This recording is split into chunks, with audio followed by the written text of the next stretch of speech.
Bonsoir, et je suis très contente de me retrouver avec Gergely devant vous.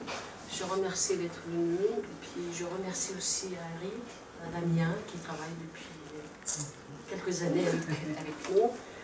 Et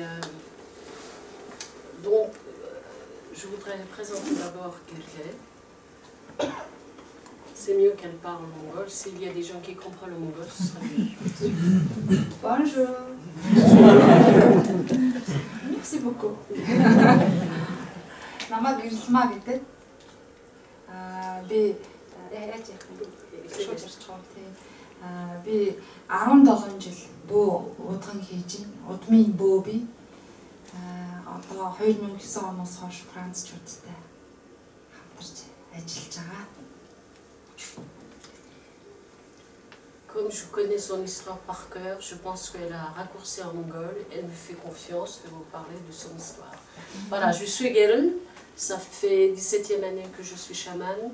Je suis chamane héréditaire, on va dire, parce que c'est par la partie de son papa qu'elle est chamane. Et elle est chamane, elle a vraiment senti qu'elle était très différente à partir de l'âge de 12 ans. Et donc ça fait depuis 2009 qu'elle rencontre souvent des Français. Et puis c'est une chamane, à mon avis, très puissante, qui correspond vraiment à l'attente des Français. Voilà, moi je vais vous me présenter. Je suis Nara. Je suis tout d'abord francophile. Je suis francophone. Ça fait une vingtaine d'années que je fréquente la France. Et c'est mon deuxième pays. Et ça fait 15 ans que je travaille dans le tourisme. Et avec l'équipe de Tamera, nous travaillons d'une façon très étroite. Et on est devenus presque amis, mais avec autant de responsabilités. Et pourquoi aujourd'hui l'équipe de Tamera a choisi le chamanisme? Parce que le chamanisme, en fait, on parle de chamanisme pour parler de la Mongolie. Donc, le chamanisme a débuté en Mongolie, je pense que vraiment très très tôt, mais le point vraiment pic de l'histoire du chamanique, c'était à l'époque où Genghis Khan partait à la guerre. Donc quand il partait à la guerre, 12e siècle, quand il partait à la guerre, c'était son chaman qui lui indiquait quand il faut partir, comment il faut partir, comment ce serait le résultat. Donc, avec ce que Gergely nous fait vivre avec les clients, on se rend compte que déjà il mettait ses soldats dans un état hypnotique. Il partait en étant très sûr de gagner, parce que le chaman, il exprimait le message du ciel. Et donc c'est comme ça que je pense qu'il était très utilisé. Et après, le deuxième point, c'était vers fin 15e siècle, quand les Mandchous ont décidé d'introduire le bouddhisme en Mongolie, c'était une façon de calmer les Mongols. Parce que les Mongols étaient tellement sauvages que c'était pas par la guerre qu'on allait les rendre dociles, c'était par la croyance. Donc le bouddhisme est introduit en Mongolie avec ce but. Et ils ont beaucoup adopté à la façon chamanique, c'est-à-dire qu'ils ont presque mélangé ces deux croyances. C'est ainsi que le bouddhisme est arrivé. Et puis, parce qu'en une heure de conférence, je pense, avec des questions, ce sera plus facile de discuter. Je vous donne les grandes lignes sur le chamanisme. Et puis après, c'est vrai que à partir de 1937, quand les Russes ont décidé de mener la purge en Mongolie, on était 750 000 habitants. Sur 750 000 habitants, il y avait 150 000 lamas, c'est-à-dire que des moines. Et presque chaque famille avait un chaman, ou une chamane. Et donc, avec le groupe de Tamera, nous avons visité l'endroit où il y avait 500 chamans qui ont été tués par les communistes, on va dire, en 1937. Et tuer les chamans, c'était le savoir-faire et la tradition mongole. Voilà. Après, le chamanisme a été complètement caché. Il y avait des chamans, mais c'était complètement caché parce que sinon, ils partaient dans un autre monde et c'était très difficile pour eux. Et après, croire au ciel ou croire à Dalai Lama, c'était quelque chose qui était interdit. Mais pour nous, ce qui était très chanceux de notre part, la Mongolie était immense. C'est 3 fois plus grand que la France. Le climat ne permettait pas aux Russes d'aller dans chaque coin pour aller détruire. Et le système de pâturage qui était dispersé. Donc c'est pour ça que nous, on a gardé la culture mongole. Et je me suis rendu compte qu'on était bercé déjà dans l'esprit chamanique, c'est-à-dire qu'on doit faire très attention, par exemple, à la nature. C'est la première fois que j'ai vraiment découvert que le chamanisme existe bien et vrai, et que je peux penser comme je penserais au vous, sentir, c'était quand j'ai accompagné Corée Sombra. Il y a quelqu'un qui connaît Corée Sombra? Est-ce que vous avez lu les livres? Donc dans le livre, il y a une Nara. Moi je fais partie de 4000 Nara et je suis Nara qui a accompagné Corée Sombra. Donc sur ce voyage-là, je pars avec l'idée que je suis interprète pour une Française qui s'intéresse au chamanisme. Donc je pars aussi à la découverte avec elle. La première fois quand elle est rentrée en France, tous les Mongols se moquaient d'elle. Elle me disait, mais sors là, parce qu'elle a tellement peur qu'il faut la faire sortir sinon. Et à un moment donné, je la touche, et la première fois, j'ai eu l'idée d'un corps froid, quelqu'un qui est décédé. Et là, j'ai pris peur. J'ai dit, mais qu'est-ce qui se passe? Et voilà. Donc c'est là où je me suis rendu compte que, sans passer par mon intellect, j'ai vraiment senti qu'elle était en transe. Quand quelqu'un qui rentre en transe, forcément pour les Mongols, c'est un chaman. Donc voilà. Et puis c'est vrai qu'à partir de 1990, quand les Russes sont partis, et que enfin on a retrouvé notre liberté de croire, d'exprimer, et de ne pas être jugé, de ne pas être classé derrière la classe, c'est là où maintenant il y a un renouveau du chamanisme. Maintenant, presque chaque famille a un chaman ou une chamane. C'est un peu n'importe quoi, à mon avis, parce que c'est pas des champignons, vous comprenez? Et puis maintenant, je voudrais donner la parole à la chamane, parce que ce sera intéressant de l'écouter.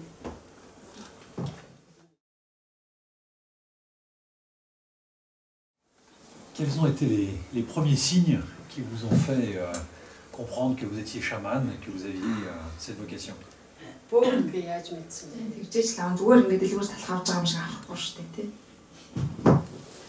Donc, quand elle avait 4 ans, sa grand-mère paternelle lui dit « Tu serais une chamane » à 4 ans.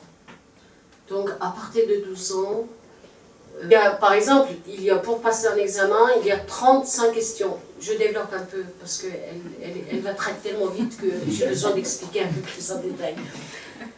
35 questions qu'il faut préparer. Alors que moi, quand je préparais un examen, je préparais 35 questions. Parce que si je ne prépare pas, je n'aurai pas. C'était très facile pour elle. Elle préparait seulement une réponse. Et puis elle rentrait, elle tirait la réponse qu'elle a préparée. Et puis les enfants, ils ont commencé à comprendre que c'était vrai ce qu'elle disait. Et donc c'est comme ça qu'elle a réalisé qu'elle était très différente. Et puis à partir de 20 ans, c'est vrai que quand on décide, on accepte de devenir chaman, on a beaucoup de choses à préparer pour recevoir cet esprit.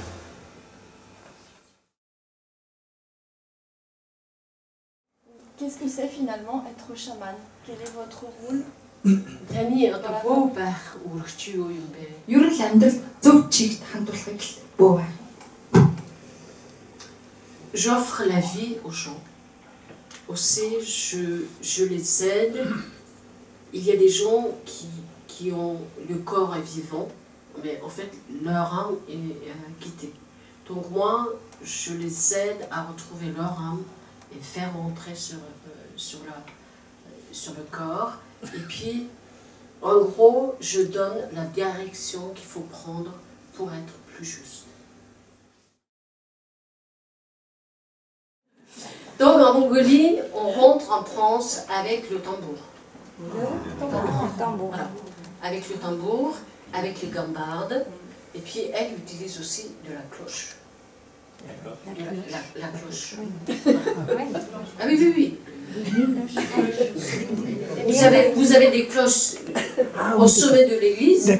Elle utilise ça pour compléter le son. Les Mongols ne prennent pas des herbes. Vous comprenez pourquoi? Parce que l'été dure pendant 2 mois. Donc on ne va pas trouver Coca-Cola dans la steppe mongole. Donc voilà. Ah, vous comprenez? Tout à fait. Et donc c'est comme ça qu'on entre en transe. Et c'est vraiment par le son qu'il arrive à entrer en état de transe. Effectivement, au début, quand ils apprennent à rentrer en transe, c'est un chemin, ils mettent beaucoup de temps. Mais elle fait pendant 17 ans, elle peut rentrer en transe dans n'importe quel moment. Parce que quand vous faites un chemin pour aller dans un endroit et que vous faites 1000 fois, à un moment donné, c'est automatique. Donc c'est ça ce qu'il a.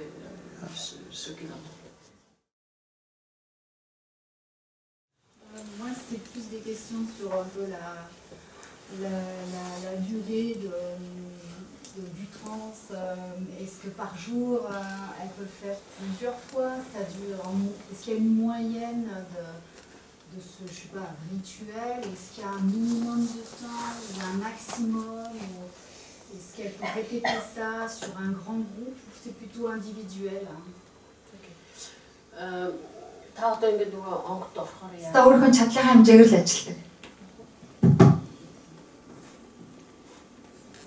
Elle dit, je suis avec mon esprit tout le temps, sans être en transe. Voilà. Et elle peut travailler, c'est difficile de dire, je peux travailler sur 20 personnes, 30, 40. C'est vraiment, je peux faire tout ce que je peux à partir du moment où il y a... Elle a pu travailler jusqu'à 70 personnes. Donc, Gerle, c'est un cas exceptionnel. Chaque chaman mongol est très différent d'elle. Mais elle est... Un chaman traditionnel, il va attendre le soir. C'est par mois, il y a 3 jours où ils peuvent faire une cérémonie. C'est selon le calendrier lunaire. Donc quand ils rentrent en transe, il faut que ça soit le soir, il faut qu'ils s'habillent, il faut qu'ils mettent le masque, il faut qu'ils utilisent son tambour, et ça peut prendre pour certains chamans, par exemple l'été dernier, on pouvait participer à une transe qui a duré pendant 4 heures, par exemple. Ça, c'est vraiment les chamans traditionnels. Elle, c'est un cas très exceptionnel. En fait, son esprit, elle est toujours là. Elle n'a pas besoin de rentrer en transe. Au début, elle faisait ça, mais elle a tellement voulu simplifier pour aller très vite. Elle a, par exemple, ça, c'est son costume qu'elle utilise pour faire une cérémonie. En fait, elle a découvert depuis 6 ans, je l'ai connue il y a 2009. Depuis, elle n'a pas besoin de rentrer en transe. Là, je suis sûre qu'elle est en train de vous regarder et c'est très dangereux. En fait, elle n'a pas besoin d'attendre qu'il y a la lune qui arrive, elle n'a pas besoin de faire 3 fois la cérémonie, elle est capable de dire des choses, d'enseigner et ce n'est pas un problème.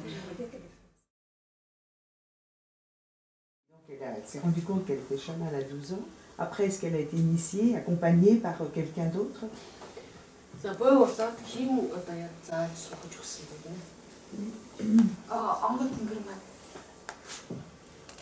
vrai, tout à l'heure, j'ai un peu zappé la partie. Elle dit qu'à l'âge de 12 ans, elle avait l'impression, pendant la nuit, comme si quelque chose qui l'écrasait. C'était la première signe. Et puis, à chaque fois, c'est un esprit de sa mamie qui vient. Et puis, elle lui dit toujours, maintenant, tu regardes à gauche, tu regardes en face, tu fais comme ça, sans arrêt. Elle entend, par exemple, quand Alessandra avait une chamane qui l'initiait. Elle a tout appris pendant la cérémonie. C'est sa mamie qui lui dit tout ce qu'il faut faire.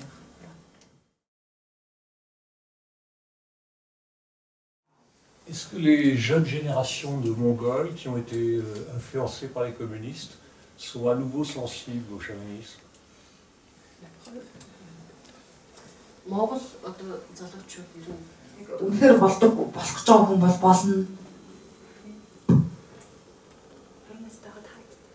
Voilà. Quand elle était devenue chamane à 20 ans, tout était très fermé. Mais là, maintenant, on est libre. Donc, les jeunes, c'est vrai que comme...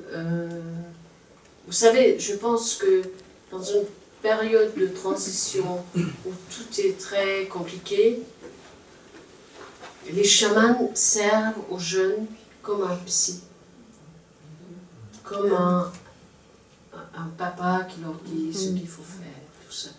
De là, de trouver, de savoir vraiment est-ce que ce sont des vrais chamans ou pas, c'est un peu compliqué.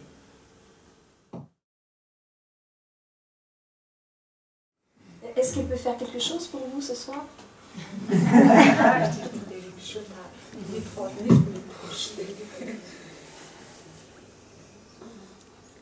Non. Je connais sa réponse. Il faut venir avec un objectif. Mais par la curiosité, ça ne va pas marcher. En fait, c'est pas un acteur, c'est pas...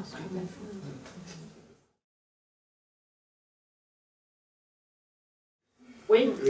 Est-ce qu'il y a différents types de chamans? Donc, elle est chamane. Donc, en France, si on dit chaman, on peut comprendre, on ne peut pas savoir s'il s'agit d'un homme ou d'une femme. Quand, voilà.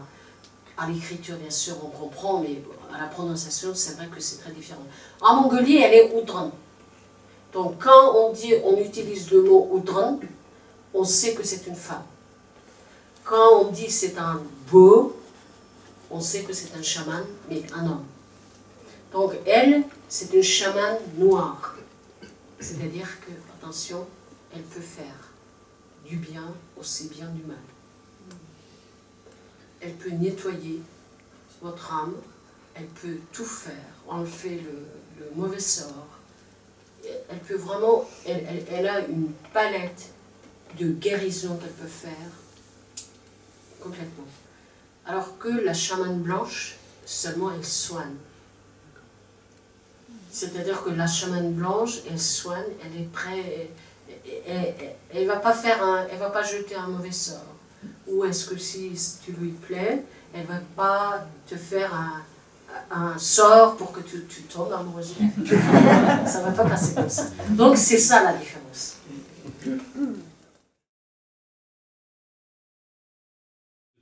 C'est comme vous êtes chaman noir, est-ce que vous avez été amené à jeter des sorts?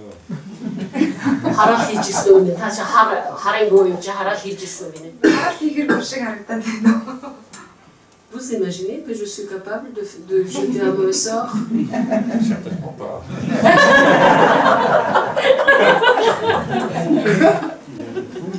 Non.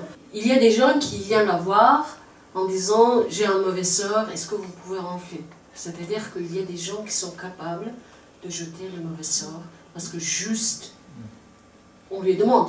Et puis, quand au chaman, mais pourquoi vous jetez des mauvais sorts? Parce qu'il y a des gens qui meurent à cause de ça. Vous savez qu'est-ce qu'il répond? C'est pas moi qui a fait le mal. j'ai juste utilisé l'énergie de la personne. Est-ce que les chamans entrent en communication avec les morts et les ancêtres à la demande d'une assistante mongole?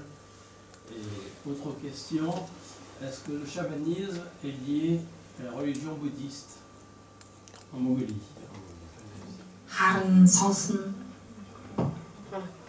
Quand je dis que je suis chaman noir, c'est parce que je rentre aussi avec le monde des morts. Ça, c'est quelque chose que je fais vraiment très régulièrement. Par exemple, il y a des gens, quand vous voyez, ils sont enterrés, ils sont morts. Mais en fait, leur âme ne meurt pas si facilement. Il est vivant. Donc, il ne part pas si facilement. Donc, à ce moment-là, ils ont juste besoin de dire un message et ça ne peut pas communiquer, il y a deux mondes. Donc, le chaman, qu'est-ce qu'il fait? Il sert, elle sert comme un pont. Donc, canalisateur d'informations. Donc, il le fait vraiment très souvent. Le chamanisme et le bouddhisme, vous savez, nous, on est un peuple nomade. Donc, quand les Russes, ils ont dit, vous allez composer le système communiste, nous, on s'est adapté. C'est-à-dire que c'est par notre habitude, par notre façon de vivre, on s'adapte à n'importe quelle situation, y compris le bouddhisme, et le chamanisme est très mélangé. Parce que c'était la seule façon d'introduire le bouddhisme, c'était prendre des rituels, prendre des détails, des coutumes de chamanisme. Comme ça, aucun Mongol serait capable de dire « je suis bouddhiste » ou « je crois juste au chamanisme ». Donc c'est quelque chose de très mélangé.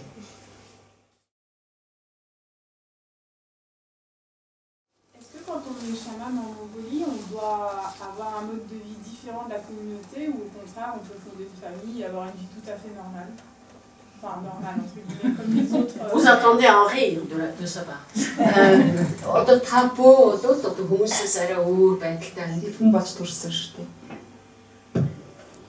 Il dit, avant tout, je suis un être humain. Donc, j'ai 3 enfants, j'ai un mari.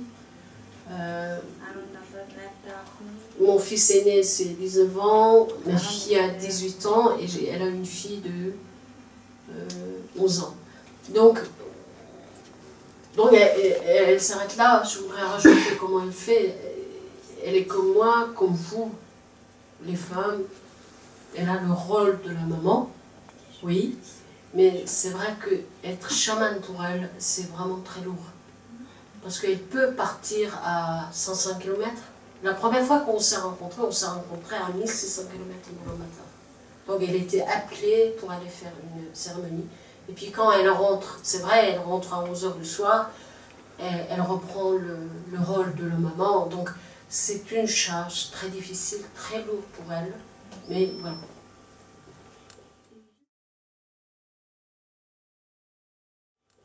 Juste pour compléter, est-ce qu'un de ses enfants, par exemple, elle sait si elle a pu transmettre son don ou elle ne le sait peut-être pas encore?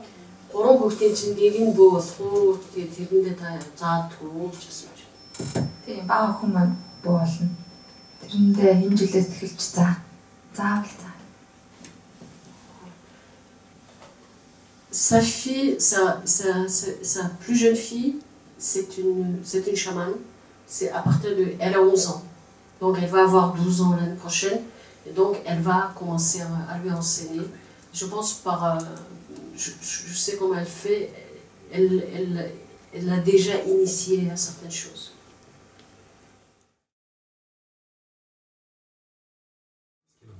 Est-ce qu'elle travaille avec les animaux de pouvoir?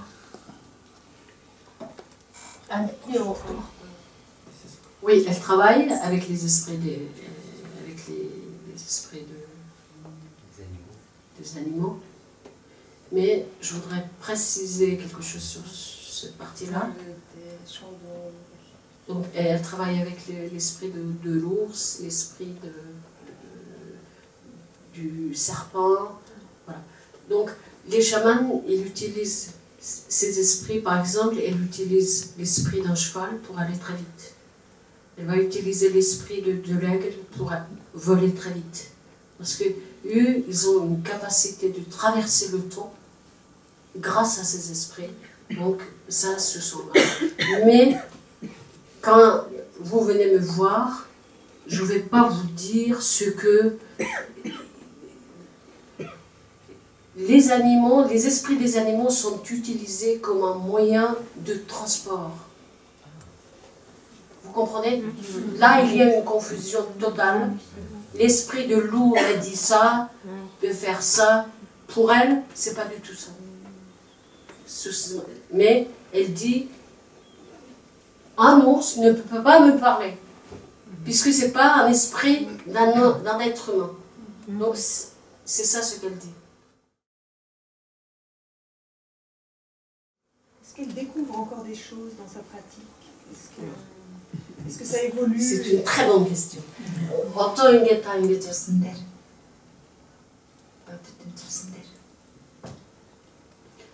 Oui, je découvre. Maintenant, elle commence à travailler avec du son. Par exemple, il y a 6 personnes qui vont donner une goutte de sang sur une assiette. Donc, elle va mettre devant. Elle va dire, ce sang-là appartient à vous, ce sang appartient à vous. Donc, elle commence à découvrir la pathologie de la personne en regardant juste la goutte du sang. Donc, je pense qu'elle découvre. Hier, on a eu une cérémonie. Elle a hypnotisé la personne. Moi, je suis coach de métier. Je suis formée à PNL. Donc, je sais comment c'est conscience modifiée. Tout ça, je connais. Donc, hier, il y a une femme qui était devant elle. La femme était complètement les yeux fermés. Elle l'a fait faire des gestes. Elle faisait exactement avec la main, exactement ce que elle faisait comme ça, la femme faisait comme ça, elle faisait comme ça, elle faisait comme ça. Et donc, je lui dis, mais qu'est-ce que tu as fait là? Elle a dit, j'ai testé. Donc, j'ai vraiment le sentiment, j'ai la certitude que son esprit apprend beaucoup. Il y a des fois, quand je traduis, avant même que je traduise, elle commence à rigoler. C'est-à-dire qu'elle comprend, pas mot à mot, mais le sens. C'est une très jolie question, elle dit, alors que je n'ai pas traduit. Voilà.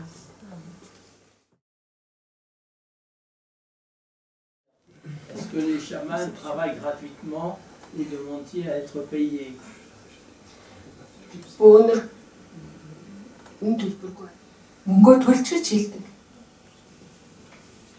J'ai 2 réponses. Il m'arrive à travailler gratuitement. Il m'arrive aussi à demander quelque chose. Vous faites une offrande. Donc, ça, je vais vous dire, je vais expliquer pourquoi une offrande est importante pour un chaman. En fait, c'est une offrande pour l'esprit. Quand vous faites quelque chose, il y a beaucoup d'énergie et cet esprit-là, il a besoin aussi d'être reconnu pour le travail qu'il a fait. Ce sont des esprits, des êtres humains. Donc, travailler gratuitement tout le temps, c'est bien beau, mais quand même, son messager, c'est un être humain qui a besoin de manger, qui a besoin de s'habiller, qui a besoin de faire grandir ses enfants. Donc, à un moment donné, elle est obligée.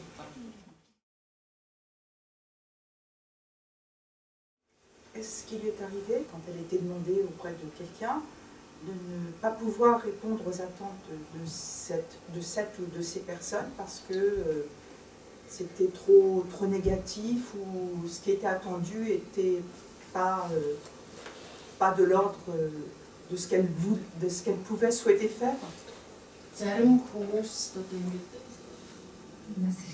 Энгийнээс хүндрөө ч юм уу, багасаа дээш нь ч юм уу гэж өсөв. Заавал хэлдэг. Хэлэхгүй юусэн болохгүй шүү дээ. Elle ne peut pas ne pas dire. Mais c'est très, dans ces explications, c'est très important de savoir le niveau d'acceptation de la personne.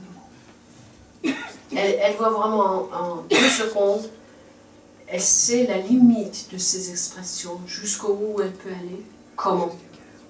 Donc, mais au final, elle répond, elle dit, je ne peux pas dire que tu vas mourir, mais à un moment donné, la personne va comprendre. Voilà.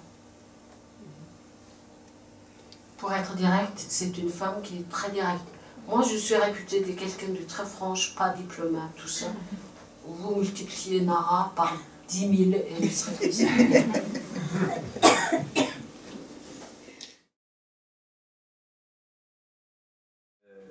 Comment se matérialise en fait le fait qu'elle voit les esprits? Est-ce qu'elle voit vraiment quelque chose ou est-ce qu'elle les voit simplement, elle communique simplement en entendant? En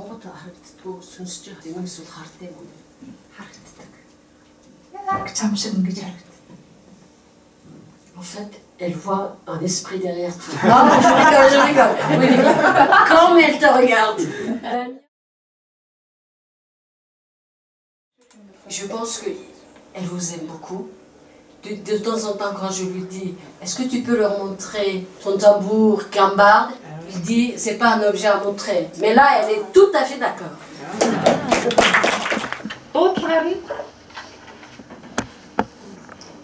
Энэ хитний дуудлагаар нь халах татлага бурайд манайх чинь айгүй олон үлдсэн ястангууд байгаа шүү дээ. Donc, en Mongolie, il y a beaucoup de tribus, on va dire. Oui. Beaucoup de... Comment on dit les gens qui habitent voilà, de chaque province, avec le son de tambour, elle exprime de quel coin ça produit. Ça, c'est vraiment khakh. C'est-à-dire que 75% des Mongols, ce sont des khakh. Donc là, ce qu'elle va faire, c'est vraiment un khakh un chaman qui va écouter et va dire c'est une chamane de khakh.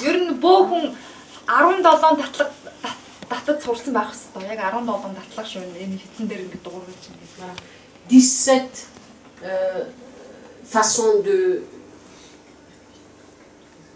d'utiliser le tambour et des chamans, ils doivent apprendre de 17 façons de jouer le tambour. Энүүгээр нь одоо ингээд өөр боо ингээд намайг үйл хийж байхад би ингээд одоо нэг бурай татлах ч юм уу баруун аймагуд нь татлах татчихад энэ 8 дахь юм ч юм уу 9 дахьыг хийж ин 8 дахь 9 дахь нь харын үйл байна те харын үйл гэдэг чинь хараал хийж байгаа юм биш хувь хүний хүмүүжил дээр хувь хүний сүнсийг дуудаж байгаа татлах хийж байгаа юм байна гэх мэддэг жишээ нь. Donc les chamans, vraiment les vrais chamans, ils savent sur quelle partie, sur combien, dixième ou 11e façon de jouer, c'est chaque façon d'utiliser le tambour a une fonction. Donc les chamans, ils se reconnaissent avec ça entre eux, si c'est vrai ou pas, si il est juste ou pas. Donc j'ai mis 5 couleurs de hadik. Comment on dit en français? Ah oui, ok.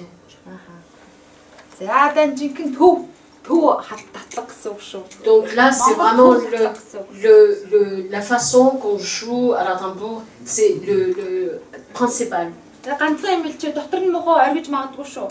Donc, je vous dis une seule chose, peut-être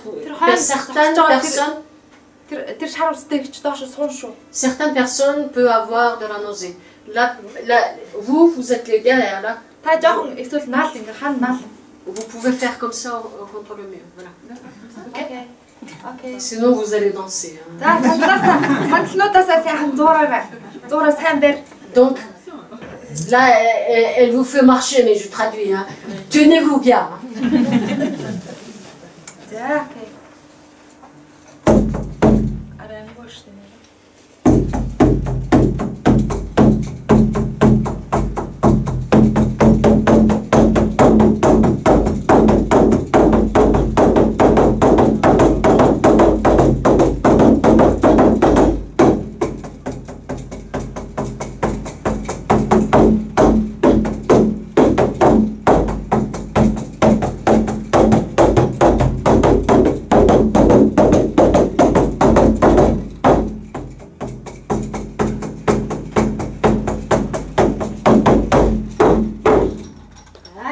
татлага.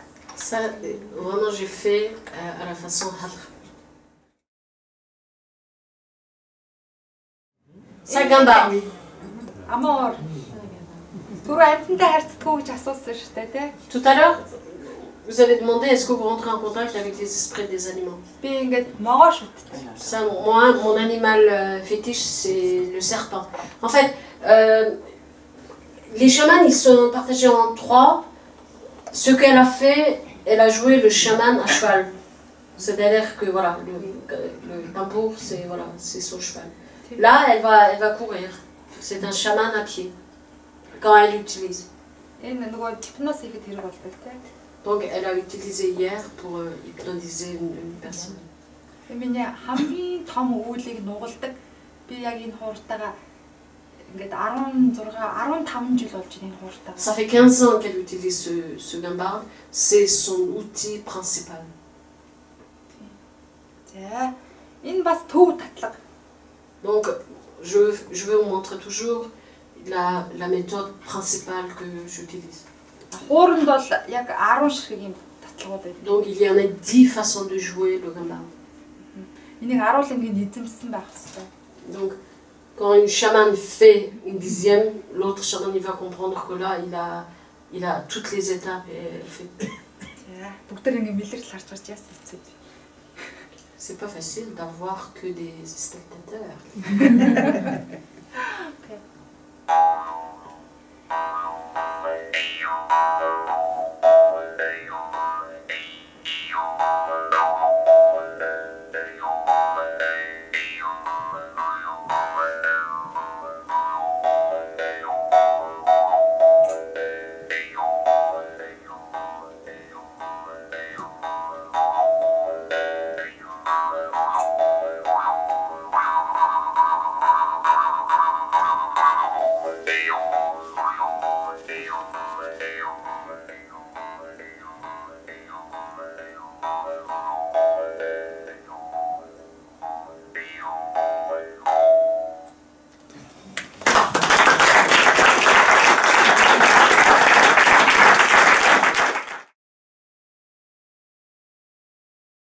За энэ бас үүлэнд энэ гурав ингэ зэрэгцчээж хүний биед цохилт өгдөг.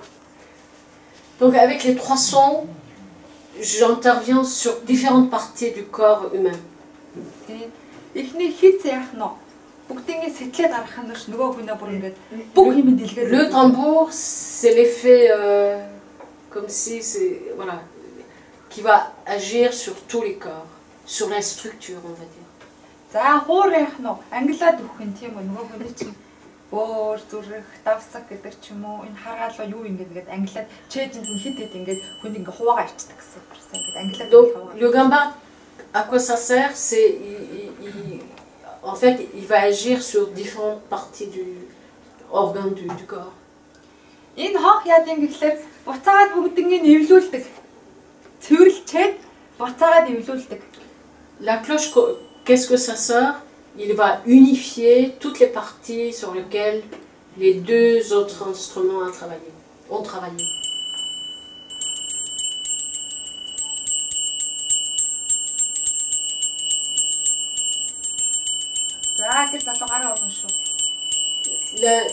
Le monsieur là, vous faites comme ça.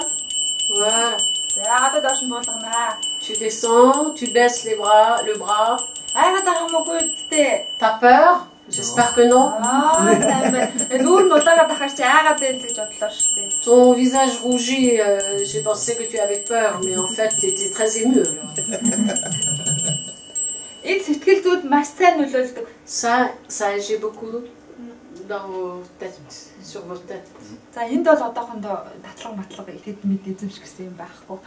Là pour l'instant c'est vraiment un nouveau outil pour elle.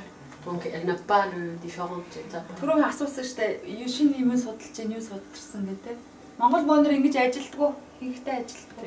C'est vraiment le seul chaman qui utilise la cloche. Donc moi je sais que je peux utiliser vraiment n'importe quelle façon pour finir le soin. онгодуудаа хаана байна, хаана юу байрлуулах уу гэдэг энэгээр бас удирдах ингээд сурцсан. Энэ хичээлж байгаа сурсан шүү дээ. C'est comme des baguettes de chef d'orchestre. C'est ça ce qu'elle fait avec ses esprits. За, voilà. Voilà, c'est bon.